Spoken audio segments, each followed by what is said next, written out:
Chapter 2. Bite Marks. Dark stood alone in absolute darkness.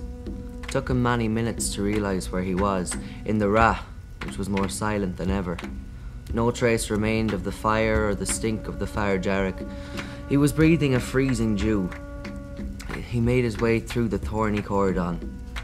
Something scurried away through the rushes in the open bog. An unpleasantness descended on him. He patted his pockets again as if there would be answers among the store of pocket knives, lighters, string, and pens that accumulated in there. For want of something better, he took out his phone and backlit it, still not telling the hours. The feeling grew more intense. He could only call it foreboding. He didn't care to start wondering why the old man had chosen to share the particular tale that he had spun. Why had he not just let him have the simplicity of a ferocious battle? As he stepped heavily across the bog, he tried to focus his worries back onto the more mundane. What if Kevin had emerged from his Java blog and found himself all alone in the house? He would have panicked. He would have tried to do all the right things, phone all the right people. As he crossed the hedge onto solid ground, he started to run. But inside, all was in order. The same from Kevin when Dark called him. He put the television on just in time for Connie's return. "Why have you your coat on?" asked Con. "Are you cold?" "Not so much," said Dark, aware that his face was probably red. Connie nodded and didn't pursue it. He had other things on his mind. It was Wednesday night, and within 10 minutes he was showered, hair kind of combed down, in his black jacket, grabbing his keys, and too embarrassed to say where he was going. There was not much he didn't tell Dark, so there was no doubt that he was going to Cork City, as he had done every Wednesday for 7 weeks. Since Dark's mum had taken on the late lectures, that meant she had to stay in Cork on Wednesdays. But Dark pretended not to notice. He didn't want them to ask what he felt. He was not the one they should be asking. What would Sean McLean have felt about it?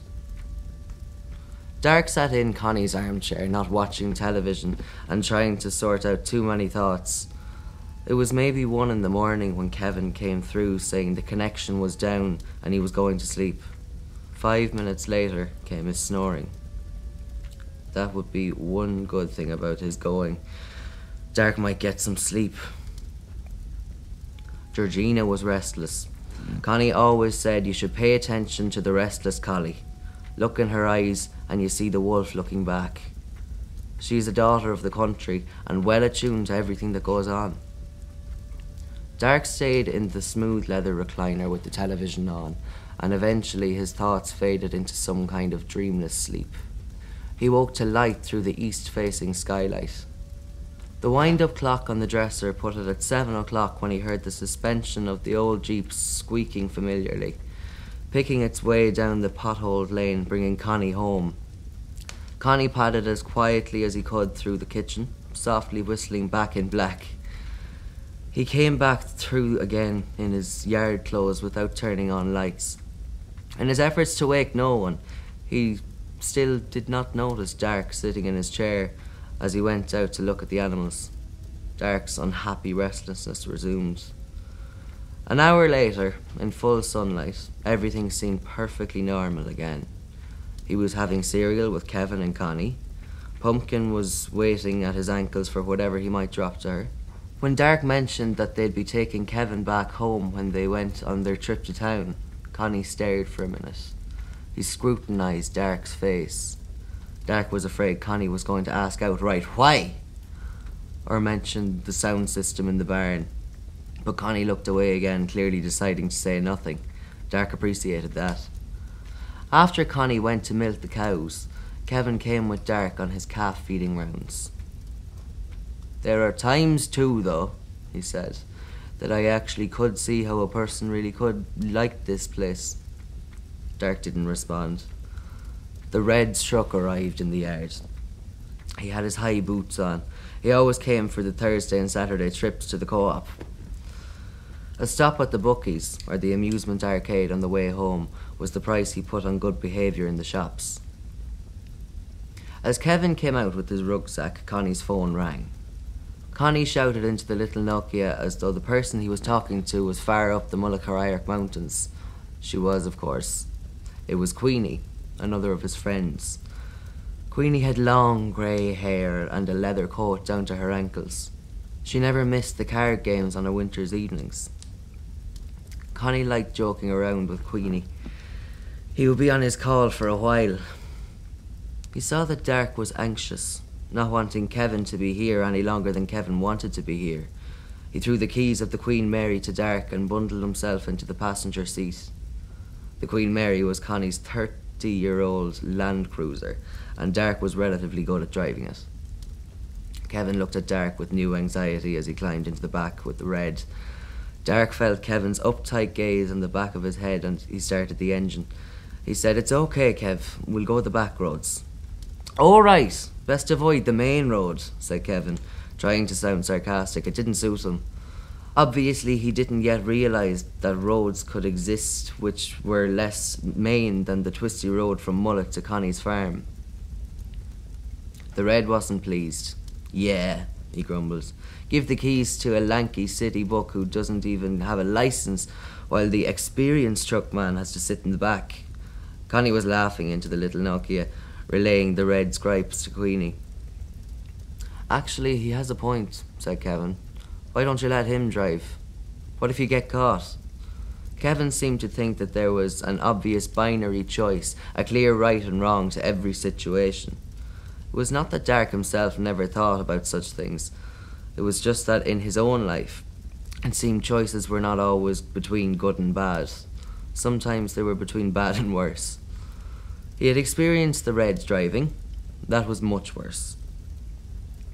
Connie had not let the Red drive him since the last conversation with Helen on the subject. "How could you entrust Arthur's life to someone so dangerous, so feckless?" she had asked. "Or your own, for that matter." "But the Red is full of heart," Connie had said, trying to joke his way around it. "What's that got to do with it?" Dark's man was not having it. "Look in his eyes.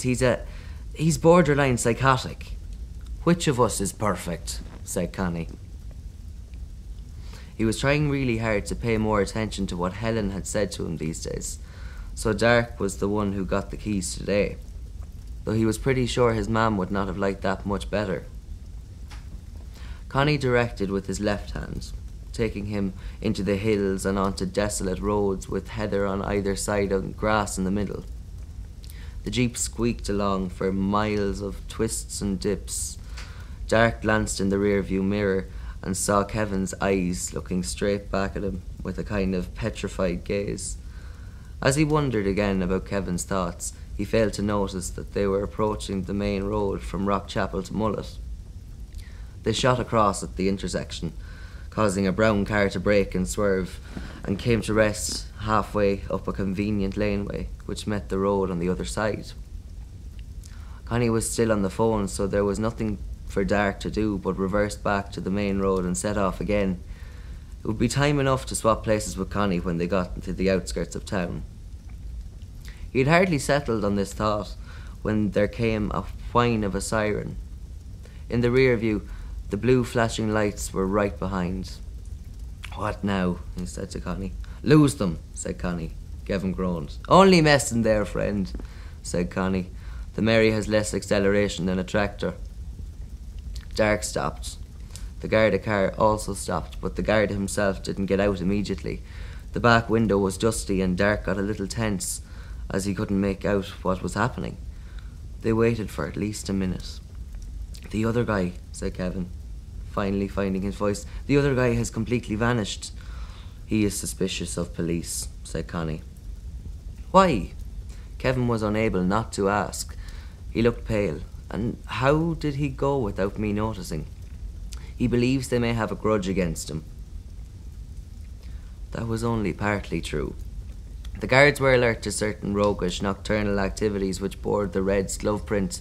For example, there had been a series of incidents in Greystone Manor.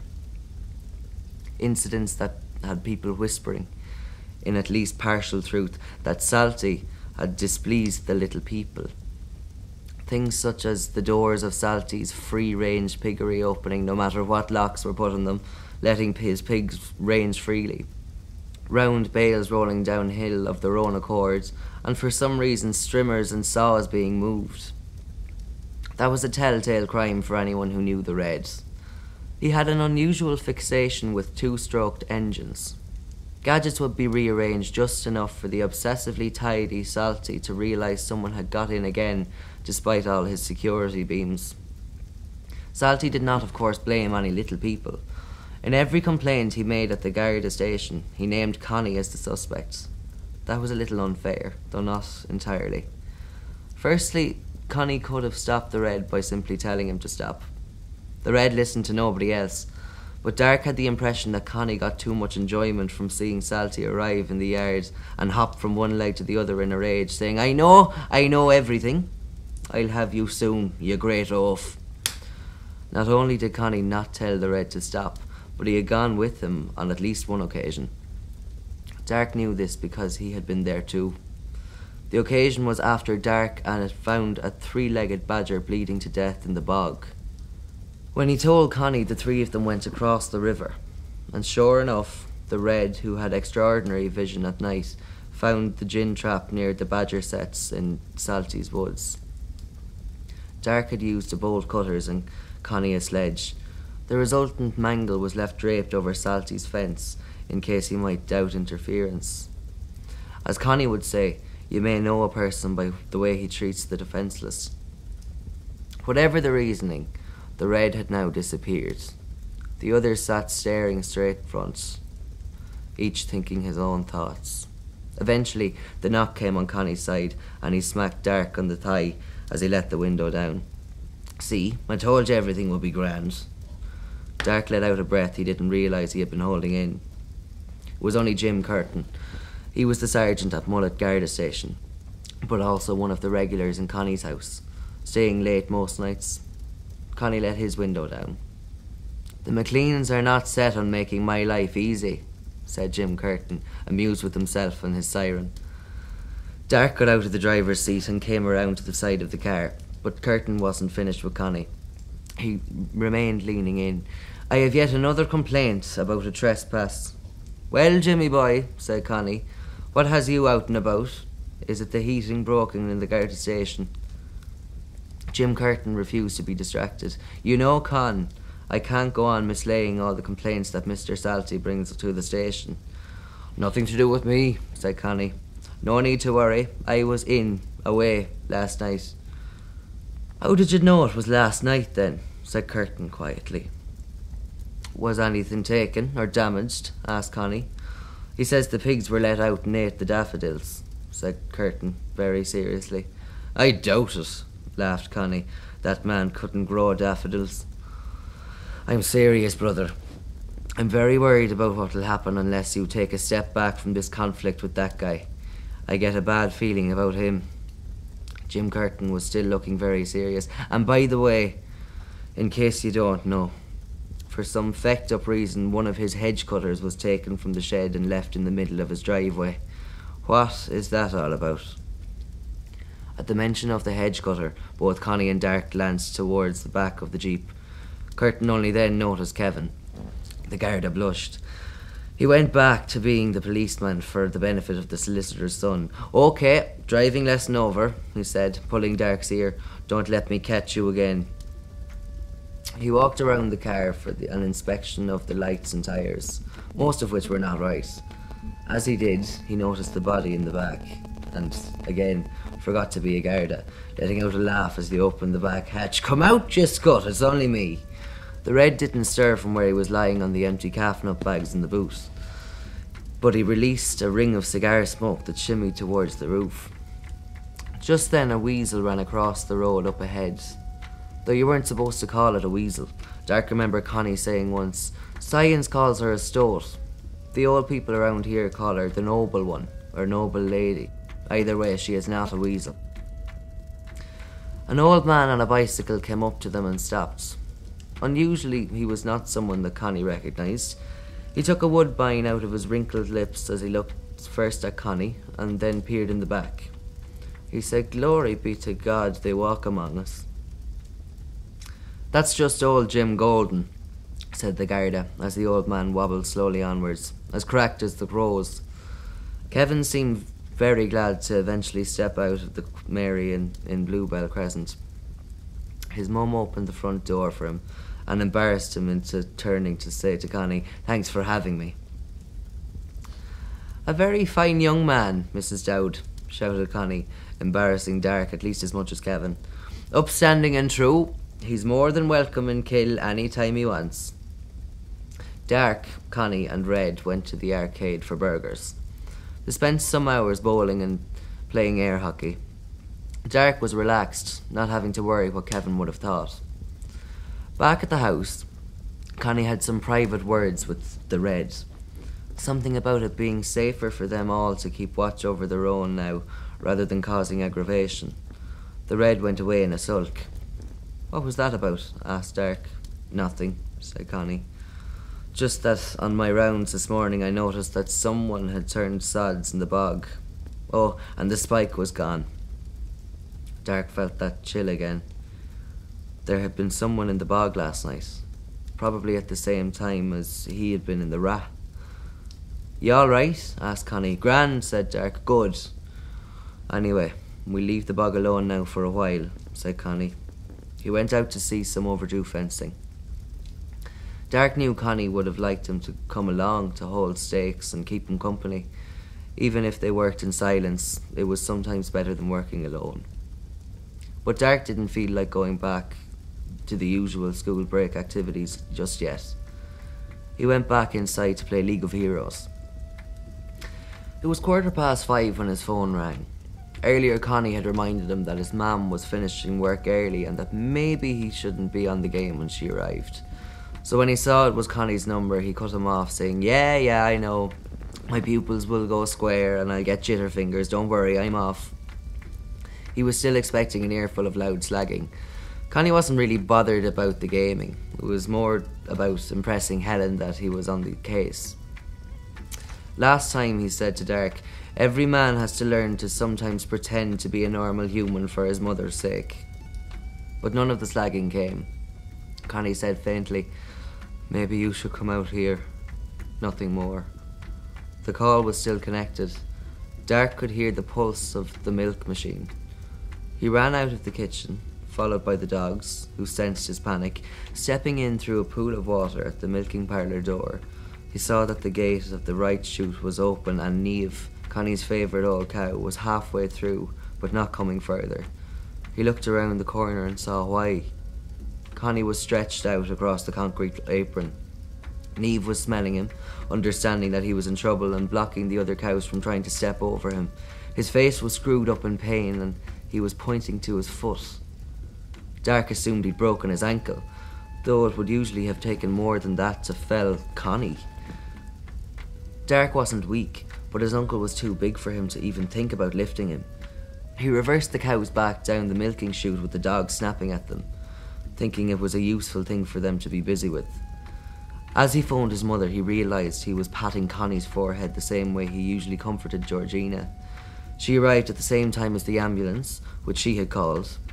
She stepped into the milking parlour and said, "Jesus Christ," when she saw Connie. She swore some more when she saw for herself that he was unable to speak.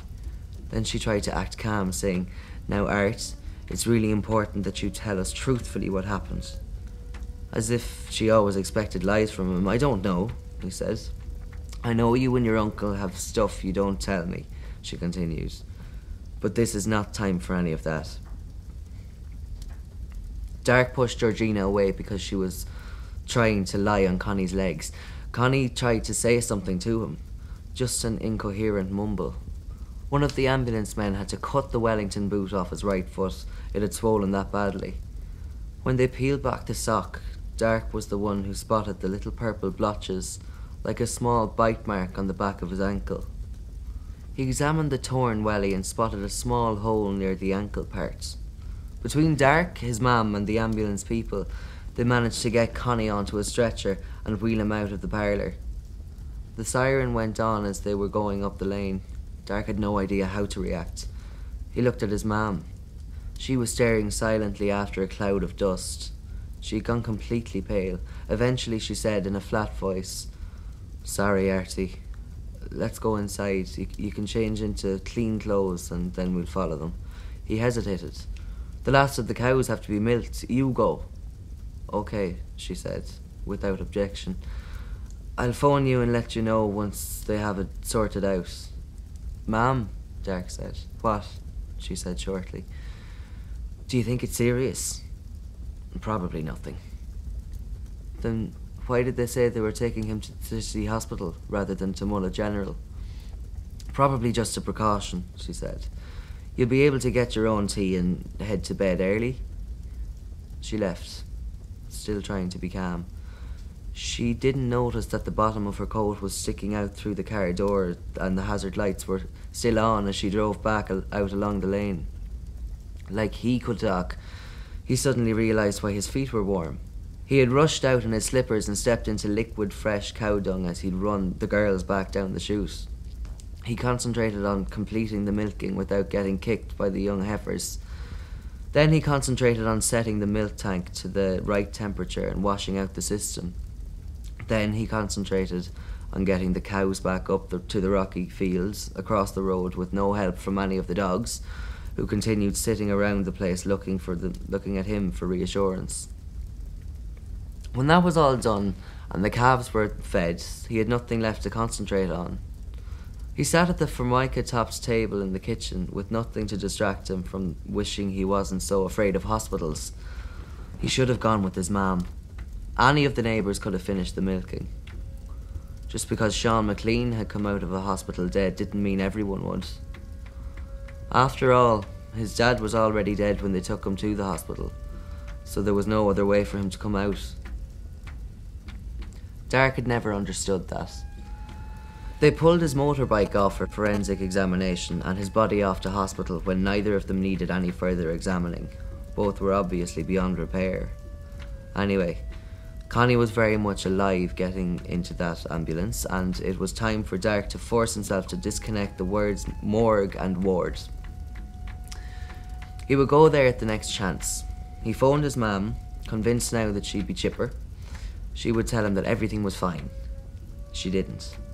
She said, "I'm sure everything is going to be fine," which was a bit different, and she sounded confused. She said, "They're not quite on top of it yet though, Art. Various specialists have come to take a look. They're running tests. I expect they'll have it figured out by tomorrow. I'm going to stay down tonight." He took off his slippers and threw them to soak in a bucket of water. He showered and put on the warm tracksuit that his mum had left out by the Aga for him that morning. He got himself a bowl of crispy nut flakes for supper. His crunching was the only noise in the house. He saw Georgina looking at him. She still had not resumed her normal circling of the yard. The thing that sat like lead in the back of Dark's mind was the mumbling. Connie had made a swollen-mouthed sound when Dark was patting his head, and he had repeated it when the stretcher was sliding into the ambulance. Dark said it again to himself now, aloud, to take the edge off the silence. "Talsa Lan Marie. Nobladi." It was weighing heavily. He was supposed to know what this meant. Probably had to do with something that Connie had said when he had not been listening. As he scraped his brain for ideas, he ended up with two uncomfortable ones. The first related to the Lan Marie part. Entirely illogical, but he was going back to the Rat tonight to ask about this. Why shouldn't he? There was nothing better for him to be doing. He certainly wasn't planning on tucking himself into bed and pretending nothing was wrong. The thought of texting Kira came to him for some reason, but he didn't have the courage. How did that work, anyway? He had enough courage to walk out into the dead of night, head first into the world of unexplainable things that he was never certain of returning from. Yet he couldn't touch a few spots on his screen to say hi to a friend and ask her what she was up to right now. They'd be back in school on Tuesday. He'd see her then. The second thought was making him nervous, was about the other thing, the noble lady thing. Going against his own more than sensible voice, he phoned the Reds. He expected a barrage of questions, everything from what angle Connie's head was at to which kind of diesel engine was in the ambulance. Instead, the Red said cryptically, Indeed, fell in the parlour, the great unfortunate gobshite. By the way, said Dark, preparing to be ridiculed for not knowing, I have to admit that I didn't always listen when he talked about, stuff. So, could you tell me what he means when he's trying to say something that sounds like nobility? What? Shouted Red. How dare you suggest that I ever listen to him? I was wondering if it might be noble something. And it's just that the only noble anything I know about is the noble weeds. You know, Trevor Salty's herbal shop in town. Do you think it could be that? It could be, said the Red. Good thinking there, buddy. It could be the very thing. But what, said Dark, talking to himself now, am I supposed to do about that? What any normal person would do, of course, said the Red. Go break in there tonight. Yeah, right, said Dark. That's what I'll do. Good, said the Red, who never got sarcasm. And once you're inside, you'll realise what you are to take. Won't be much help if I land in jail, said Dark. Don't bother about that, said the Red. You're far too young for that. Dark wasn't very reassured. Besides, added the Red, every man has to go to jail sometime in his life. Dark should have thought it all through better, but he didn't have many other ideas to choose from. After assuring the Red that he would call him again if he needed anything at all, he phoned Kevin. He asked if he'd meet at the Shell garage in Mullet tomorrow evening. It was across the road from the Noble Weeds. He didn't mention the relevance of that fact to Kevin. After milking and feeding, he watched bands on Vimeo till dark. There was no point in trying to go to sleep. He put on his parka and went back, looking all around him in heightened alertness as he stepped through the bog. He had no idea what he was going to do, if there was someone there turning more sods, but luckily the moon was high and he did not even see a shadow. He did not have long to wait in the Rah before the quietness was displaced by the assorted assembly and the blackness by the blazing fire that would leave no trace. Again, the old man asked him how he was. Suppose I'm all right, he responded, as casual as he was able to sound. But, by the way, where do you think I could meet Moira Fada? Oh no, the Farjarag struck his jeery head up from behind a stump. The lanky gobda thinks he can talk like someone from our world now. Moira Wada, oh where is Moira Wada, he mimicked, bringing a chorus of sniggers from the trees. Hardly a wet week travelling in our world. She's on Ban Moira ni Gruagáin to you, sonny. Shut your gob, shouted Conan, throwing a burning stump in surprising anger at his little friend. He looked across the flames at Dark. Don't mind that mouldy cur. The fleas are at him. Why do you want to talk to her, lad? Dark was not going to risk further ridicule by explaining that he had been thinking maybe Lon Marie could have been Connie trying to say Long Mary, the one that flew over Matha's valley. He merely said, I have a friend who is sick in some way. Something bit him. A little purple bite, and he's not able to talk or anything, and I wondered if she could help, that's all. Dark looked up from his feet and saw they were all looking at him now. Conan, the old man, the silent woman with the long red hair, and many little people. Nobody said anything. For once, all present were paying close attention to what he was saying. It frightened them. He'd have much preferred them not to be interested, to dismiss him as a fool for not knowing that a leaf of some bogweed would cure such a bite instantly. But light was not made of it. There was no more of the usual banter, and there was no instant wisdom offered. Well, I came for help, that's all, said Dark quietly again. Eventually the old man looked back at the fire. Come and sit. Take the weight off your feet, he repeated. Let us travel. Etain was touching Dark's leg. She came from nowhere with her smile and her syrup, and soon Dark was gone without further questions, watching a half-starved lad in rags heading along a path towards the edge of a forest with a menacing shadow flapping slowly away over his head.